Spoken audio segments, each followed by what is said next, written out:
Think of the rarest events that you can. A shooting star, lightning striking twice, you winning the lottery, me going outside. I know, contrary to popular belief, I have touched the grass outside. I did have an allergic reaction because of it, but my doctor said I should be fine in a couple of months. But I want to tell you all a little story of the time I went to Japan. Now, I've already been to Japan one time in my life. It was earlier this year, and I liked it so much that I went again. All thanks to my friends over at Raid Shadow Legends. We're going to talk more about them later on in this video. This whole journey of a video is to bring you through my time in Japan with some of my best friends.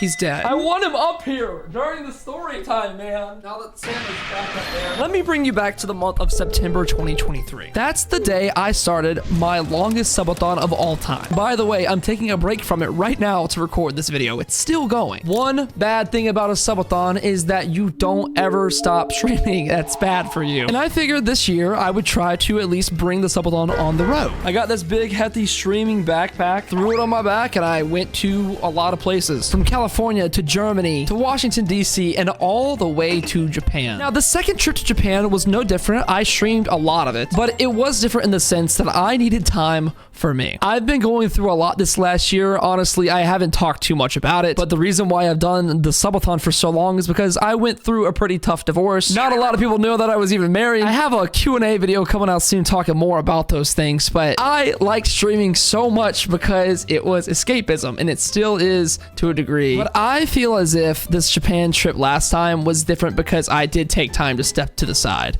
and kind of think about how this last year has made me feel. And it was exactly what I needed. I had some of the best times with my best friends, and I felt much better after it. So that's the context for everything. Now, if you've never been to Japan before, it is quite literally the best place on earth to me. Maybe I just have like tourist goggles on because I've only been twice, but it is so fun to go and visit every time that I do go. Japan is always going to be such a special place because it was my first experience out of the US. Everywhere you go in Japan is something to make you go ooh and ah as a foreigner, and I really like that. It was really fun. There's a ton of anime stuff. There's really good food. You can get around super easily. Everybody's really nice. And dude, that's just like, it's different than America. And this last trip I just went on was with my best friends, like I said before. I was traveling with Unreal Dreamer, Braxophone, ZZZ Admin, Bran Online, Mina Aoyama, Alice Himura, Allegra Clark, and a lot of other really good friends. We did everything. This was a 3-week trip starting in the heart of Tokyo, where we went to Tokyo Game Show. Now I'm kind of going through my camera roll as I'm narrating this storyline so I can kind of remember what happened. But the first night we got there, I got really drunk, so I don't remember a lot. I just remember the hospitality of Japan coming back to my brain right away because we sat down at this shabu shabu place, which is like a barbecue shop. And when we were leaving, this lady insisted on taking a photo of our group of like 8 people and then writing a hand thank you and giving it to us. I don't know if this is common or what, but it felt really good, especially when I was drunk. Dude, I have to show you how many drinks deep I was. I took a photo. Oh my God. How many is that? 1, 2, 3, 4, 5, 6, 7, 8, 9. And then there was like 4 or 5 other lemon sours not pictured. Man,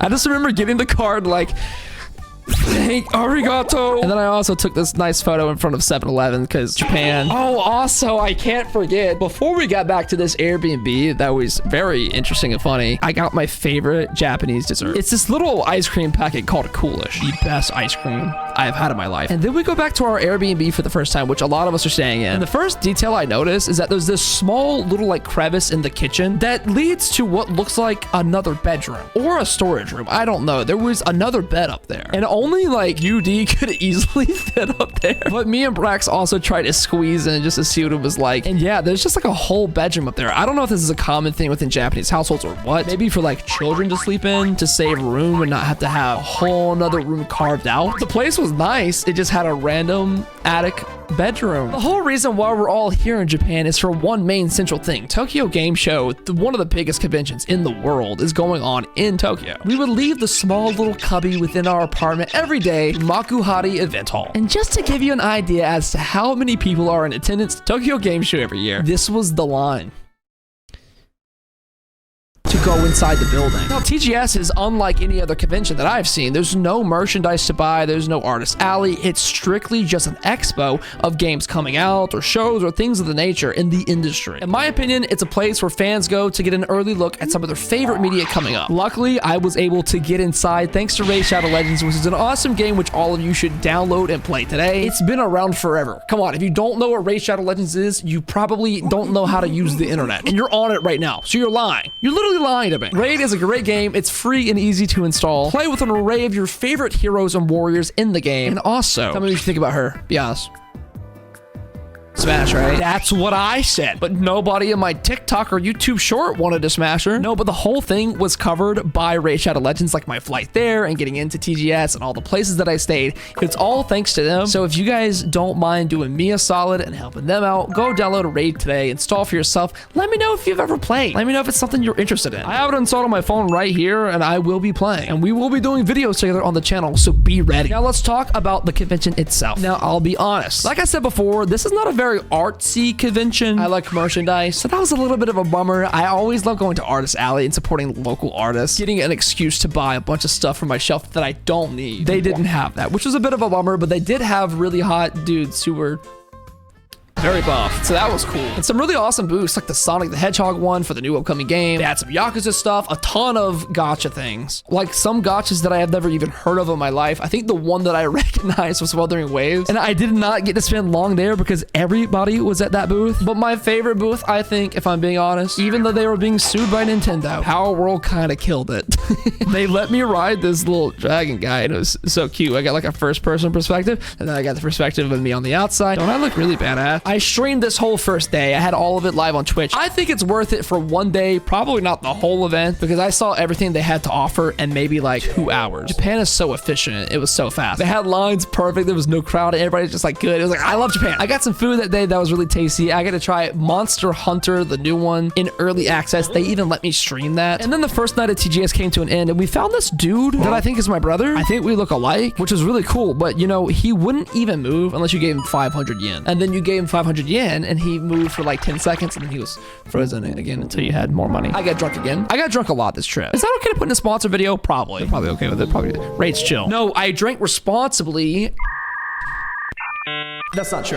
Japan alcohol is so cheap, especially when you go to like a karaoke place where all the drinks are unlimited for an hour. I went to karaoke with Mina and Yudi and Brand and everybody, and the wildest thing happened. Every time I looked down at the table, there was a new, completely full lemon sour that I would drink, and I would drink it full, and I put it back down. There was another one. It was like the infinite loop. Somebody had hacked lemon sours and found a way to continuously pour them without stopping, and it just kept going. Come to find out, my good friend Brand Online said he thought it'd be funny if he kept putting them down in front of me. So I really noticed less and less. It worked. This was me at the end of the night. Oh wait, this is also me at the end of the night. I was being pulled through the hallway because I wouldn't go to bed. This is my friend Gabby pulling me to go to sleep because I just wouldn't. Dude, the funniest thing happened at Tokyo Game Show the next day though, because I'm there, right? And I'm having a good time. I'm looking around the place, just checking out the booths. And then I noticed this guy with silver hair. He looks like a rock star standing in front of the Sonic the Hedgehog booth. And he has a line out the wazoo the whole day. I don't know the first thing about Sonic the Hedgehog. I don't know who this person is, but I assume he's famous in some regard. So I'm like, oh, that's cool. That's nice. Good for him. And I leave. I completely forget about it until the end of the day where his line got down to 2 people. I was like, you know what? I'm gonna get a photo with him just in case. Still don't know who this is. If anybody can let me know down below, that'd be cool. Watch me be disrespecting like one of the greatest musicians of all time or something, and I don't know because I'm just like culturally not aware. He seemed really cool. He was very nice. Anyways, that was cool. I walked around the convention for a little while longer, and that was pretty much my whole con experience. I got to try some games early. I saw a lot of cool booths, got some food, got my friends to do a smasher pass for all of the Raid Shadow Legend characters, and TGS came to a close. But as a whole, TGS was a 7 out of 10. Clean, efficient, nice to see, and easy to get around. Super short con too, like 2 days, or I think it was the 3rd day that I missed because of, you know, the drinking. And now with all that behind us, the next leg of the trip is coming up. My favorite part, Kyoto. Now, if you are unfamiliar with Japan as a whole, Tokyo is more of the busy city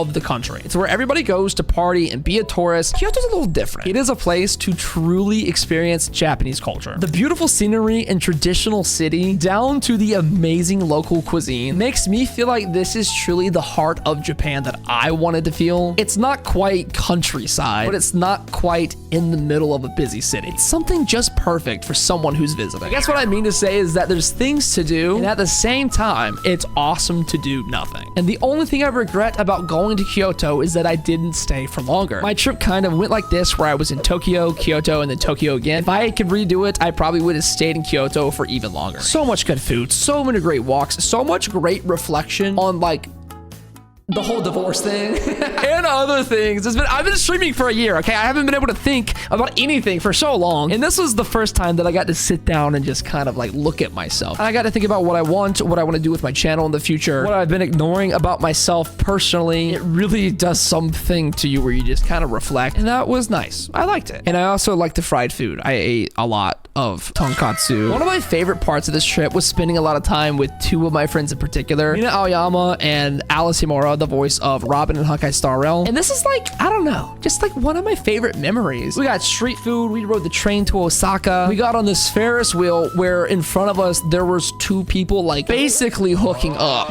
We just happened to be filming and taking photos together when it was happening. But when we noticed, this was the sound that everybody made.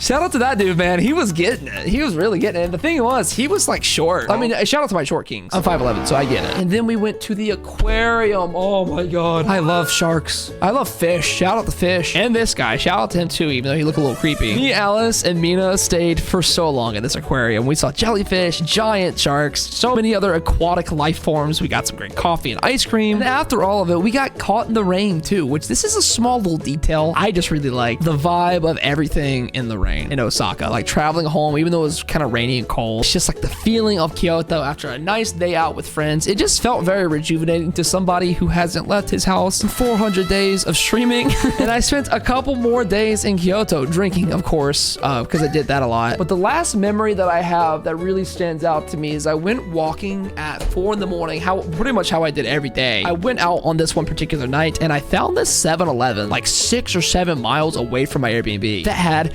cream and strawberry jam sandwiches. It was so good that I had to take a photo. And then I ate it and I got very sad. This is what I looked like when I was sad after it was gone. And that wraps up Kyoto. There was only a little bit more of the trip left where I went back to Tokyo. I did gacho. We got some fluffy pancakes. We even went to the Hoyoverse headquarters, which was the awesome thing. The awesomest. One of the awesomest things. Is that a word? We had a bunch of creators together at the Hoyo office in Japan. There was a lot of cool memorabilia and little things that they have from the games. I basically know the entire story of Genshin Impact now. That's a joke. Don't fire me. Oh, I made a really good friend with these little robot dudes who we asked if they believe in God. And he wasn't being too direct about it. I think I know what he was thinking. And as I'm looking through these photos here, the rest of the time, it really was either spent drinking, eating, or playing gacha. Like the entire rest of my camera roll is one of those 3 things. I don't know, man. That's the end of the trip. I pretty much flew home after that, and that was that. And it was so great. I took some much needed time away from being on stream and just kind of thought about where I want my life to go in 2025. Things have been tough this year, but I will say that it's been my favorite year. Oh, I gotta sneeze. Hold on. Oh God, I swear I'm not crying. I just sneezed. Wait, I should actually cry for the thumbnail. It's been a tough year, guys. No, it's been a great year, man. I think the one takeaway that I'll leave with all of you as I'm wrapping up this video is that this is a trip that made me really realize how great of a connection I've formed with so many people in this space this last couple of years. Without the subathon or the Twitch channel or Genshin Impact or Gacha, I wouldn't have met some of the best people in my life. And look where it got us. It brought us all the way to Japan. Well, our sponsor, Raid Shadow Legends, got us to Japan, but hey, without any of this gacha stuff, we wouldn't even be able to work with them. So thank you guys for watching the channel. Japan round 2 was the most life-changing trip that I have been on, and I cannot wait to go back. And the last thing I think I want to ask is if you have any recommendations on places in Japan that I didn't mention in this video, tell me about it. I want to know. I'm going to go back for a while next time I go. So hopefully you enjoyed this vlog. Let me know if you want to see more videos like this, because I don't really typically do vlogs of this nature. Thanks to Raid Shadow Legends for sponsoring this video and sponsoring the entire trip to Japan. Go download Raid today, please. I'm not asking anymore. They're awesome. You're awesome. Thanks for watching. Give me a kiss.